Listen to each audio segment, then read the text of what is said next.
Hi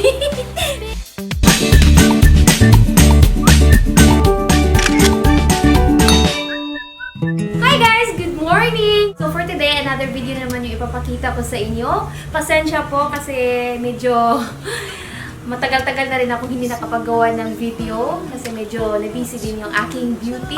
Beauty talaga. Last week, nagpapag-giveaways tayo ng mga plans doon sa ating Facebook account. And din sumali sa ating mga paraffles. Thank you so much po sa lahat pong nananalo. Congrats po sa inyong lahat. Hapon pala, schedule ko na magpa-vaccine. So, fully vaccine na po tayo. Thank you so much. And then, hapon ko rin pinadala yung mga ibang plans na napanalunan ng ating mga subscribers at saka sa ating mga followers. Thank you so much po sa inyo lahat. And then, kahapon ko rin, ang dami. So, kahapon ko rin nakuha yung ating ibang wishlist na mga plans. So, ngayon, yung video na to, papakita ko sa inyo yung mga na-haul ko ng mga wishlist plans ko ngayong year na to. So, last year ko pa siya naging wishlist, pero ngayong year na to nakuha natin. So, ngayon, papakita ko sa inyo yung mga wishlist plans ko na nasa wishlist ko talaga.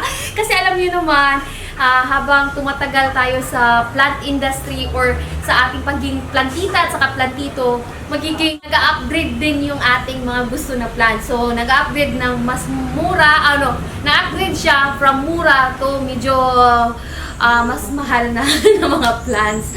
Mga plants na papakita ko sa inyo, syempre, pinaghirapan natin yan. Nagbebenta din ako ng mga plants. Nakikipag-barter din ako ng mga plants para makuha natin yung ating mga gustong plants.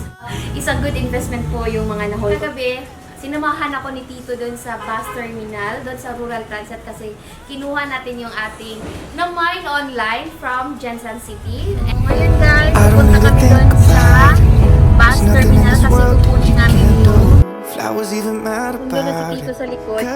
Hinintay na lang niya ibaba yung aming parcel and then excited akong i-open ngayon. So, yan yung problema pag bus yung papadalhan mo kasi kukunin mo talaga siya dito sa terminal, sa Rural Transit nila, terminal. So, pag magpadala ng plants, galing Jensen or kung saan man na pwede i-bus, so, isang araw lang naman, darating na yung yung plants dito. So, nakatry na tayo mag-airport to airport, bus din, tapos, tawag dito yung van. Naganda lang doon sa van. Ay, nandiyan na si Tito. Ayan. So, ilagay na lang niya sa loob. Oh, okay na? Okay. So, guys, ayan. So, yan talaga yung natin ngayon. Once na bus kasi, kailangan mo talaga siyang kukunin dito sa terminal. Unlike doon sa van na kinukontak ko or kinukontak ng seller ko doon sa Davao or sa Cotabato, dadalhin talaga sa bahay kahit gabi na. So, yun yung nakaganda. Compare mo dito sa bus kasi pupunta mo talaga dito. Anong oras na? Time check is 7:30 na, no? 7 p.m. Ayan, 7 p.m. na. So, how much more kung gabi na talaga, alas 12 na dumating yung bus. So, kailangan mo talagang puntahan dito. So, ayan. So, let's go. Excited na akong i-open yon yung ating bagong na mine online. Yeah! Ito na yung ating box from Jensen. Ayan siya, guys. So, ngayon gusto ko na siyang i-open. Hindi na ako makapaghintay bukas. So, update ko na lang kayo bukas. Anong itsura niya sa umaga yung ating mga plants. Ayan. Ayan siya. Wow. Ayan, grabe ang pagpak ni Kuya. Ang hirap tanggalin. Parang ayaw niya pabuksan to. Yung nakuha namin kagabi ni Tito. And nabuksan ko na. So, ngayon ko ipapakita sa inyo yung laman ng ating na-haul from Jensen. First ko napapakita kasi nandito na sa harapan ninyo yung ating Syngonium na Aria. So, di ba, lagi ko pinapakita sa inyo yung aking Syngonium na albo. Dumadami na rin.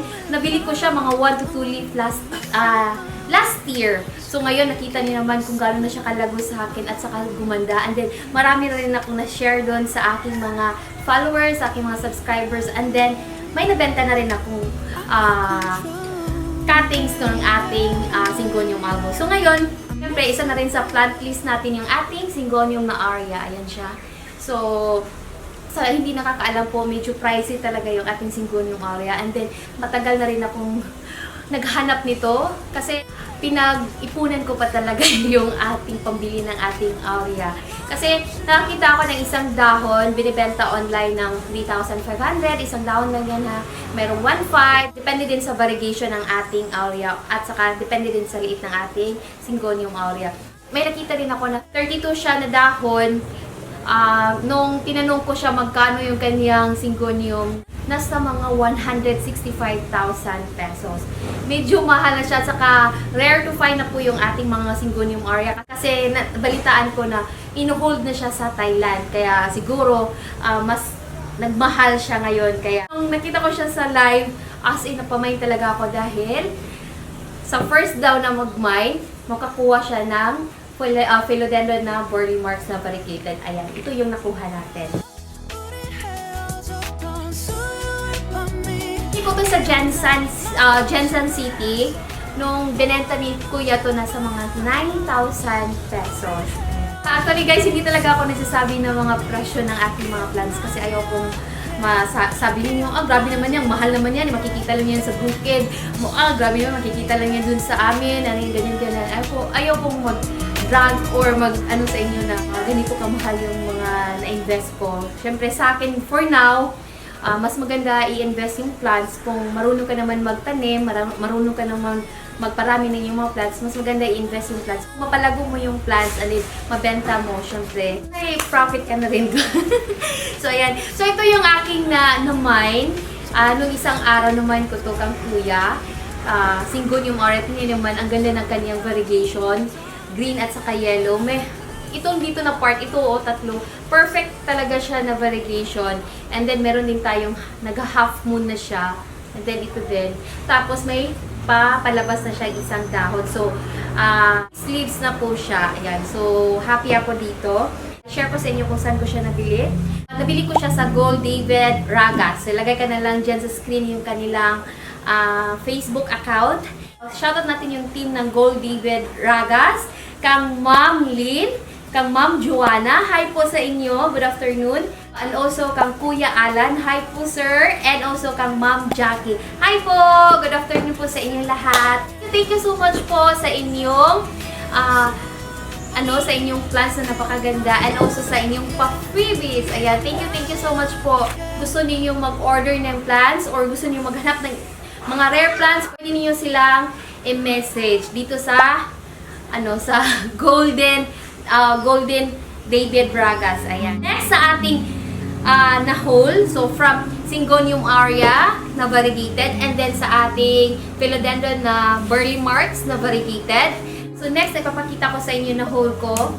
So before that, if you are new here to my channel, please don't forget to like, share, and subscribe! And also, paki-click na rin yung ating bell button para ma-notify kayo pag may mga bago akong videos na in-upload, okay? So next sa ating na-whole, yung ating philodendron na Gigas. Hindi siya philodendron na Milano Chrysum, kundi Gigas, Gigas. Bahala na kayo kung paano niyo siya i-pronounce. Ayan, ang laki na kanyang dahon. Nabili ko to dito lang sa Cagayan de Oro, kang Ma'am Atis. Ayan siya. So, napakaganda ng kanyang dahon, guys. Ayan, 1, 2, 3, 4, 5. Magsi-6 leaves na siya. And then, binigay lang sa atin ni Ma'am ng, usually, binibenta ito ng 3,500. Pero, binigay lang ito ni Ma'am Atis sa atin ng 2,000. And I'm so happy. Thank you so much po, Ma'am Atis, sa ating Gigas. Ayan. So, last na daw ito na patch na, na nirelease niya na Gigas. Ayan. And then, next sa ating list is yung ating, ayan. Hindi nakakaalam nito, ito po ay philodendron na Paraiso Verde. Ayan siya. Napakalaki niya. Giant po siya. Ayan. So, nabili ko rin ito kay Ma'am Atis. And I'm so happy kasi ako yung unang pinapili ni Ma'am Atis. Ayan siya. Napakaganda ng kanyang dahon and napakalaki siya. And then, almost 1 month ito sa akin at saka meron na siyang bagong sprout. And then also guys, meron din ako nabili. Maliit naman siya. Nabili ko to sa Cotabato. Pareho lang yung presyo nila. Medyo pricey din. Pero at least ngayon, meron ako nakitang bagong sibol na dahon. Ayan. Napakaganda niya guys. And this one is almost 1 month na rin sa akin. So ngayon, ayan, meron na siyang bagong sibol. And I'm so happy kasi baka doon ako makakuha ng profit dun sa mga bagong sibol. And then next, ito naman, nabili ko din to sa Cotabato. Ito yung ating philodendron na verrucosum. Ayan. Lagay ko na lang din yung kanilang pangalan sa ating screen. So, nakaganda dito is yung kanyang likod. Napakaganda ng kanyang pattern ng kanyang leaf. And then, marami din siyang, dito, may mga, para siyang dito, oh. Hindi ko alam kung anong tawag dito. Ayan, napakaganda niya. Ayan siya. So, trailing din itong philodendron na to. So, tatlo yung binili ko. Yung isa is nabenta ko. So, ngayon ito na for propagation na yung ating philodendron na verrucosum. So, binili ko to kang Ma'am Vina from Cotabato. Itong ating verrucosum. Nabili ko siya ng nabili ko to ng mga 3,000. Nabili ko siya ng 3,500 itong ating verrucosum. Ayan. And then, next is yung ating, ayan. Medyo malaki na rin siya guys, yung ating sadiliana. Nabili ko to last month. And then, may na-propa na rin ako dito. And then, hindi pa siya stable. So, ngayon, may mga bagong dahon na to. So, under my care, may mga madali lang siyang buhayin guys. Ayan siya oh. Ito yung Astadiana na albo. So, yung area nito medyo pricey siya compare dito sa ating albo. Yan. Sa Cotabato ko rin ito nabili. Yes, Cotabato. And next is itong ating anthurium. Ayan siya. Isa din to sa ating wishlist, yung ating anthurium. Anthurium na clary. Yung ating anthurium na crystal hope, as in, na-dead ball na siya, na nabili ko last year. So, ngayon, ipunan ko na rin yung ating crystal hope. Pero ito, nabili ko siya ng 3 leaf. So, ngayon, magpo-4 na siya, guys. So, I'm so happy nito. Kasi nabili ko to kang Ma'am Atis. And next sa ating na wishlist is yung ating philodendron na Plomanii. Plomanii. Ayan. Ganun ba siya i-pronounce? Ayan. So, medyo pricey talaga yung Plomanii. So, nasa mga nasa mga 4 to 5 digit yung presyo nito. Ayan. So, magwa 1 month na rin to sa akin. And then, I'm so happy. Hindi ko pa siya na-transfer kasi gusto ko muna siya magkasibol before ko siya i-transfer. Ayan.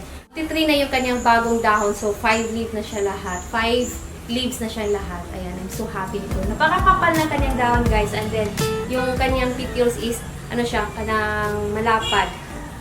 Flat. Flat yung kanyang petioles. Napakaganda. And then, sa likod naman niya, as in, napakaganda. Okay? Ito pala yung ating Paraiso Verde. Nagkagusto pala dito sa ating Paraiso Verde kasi napakaganda ng kanyang foliage. Para siyang mint na variegation. Kaya, maraming gusto magkaroon ng ganito.